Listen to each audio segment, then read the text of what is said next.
दोस्तों, आज हम लोग जो टॉपिक पढ़ने जा रहे हैं वो है बल युग्म, कपल फोर्स या फोर्स कपल, कैसे भी आप लिख सकते हो। ये जो सवाल है पिछली ही परीक्षाओं में पूछा भी गया था, तो बच्चों ने जो है काफी उलटपटांग आंसर भी लिखे हैं उसमें।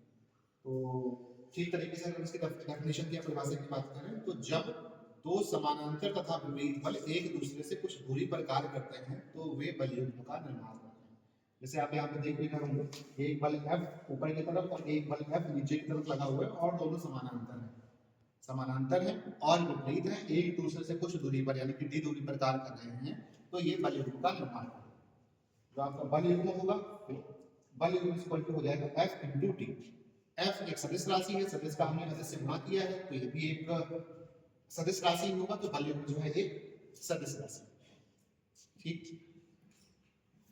इसके बाद हम इसके एग्जाम्पल की अगर बात करें तो जैसे आप जब अपनी चौपहिया गाड़ी का जो स्टीयरिंग घुमाते हैं, एक फोर्स ऊपर की तरफ लगता है, एक फोर्स नीचे की तरफ लगता है, उसका गुणित प्रभाव होता है, तो ये बल युग्म का उदाहरण है।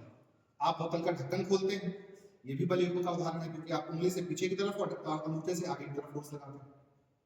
आप जब पानी की टूटी खोलते हैं तो भी बल युग्म का उदाहरण है। लेकिन जब आप हैंड पंप चलाते हैं तो बल आघूर्ण का उदाहरण है, क्यों? क्योंकि उसमें आपका घूर्णन अक्ष के परितः आप क्या करते हैं, फोर्स लगाते हैं जिससे वो घूमता है।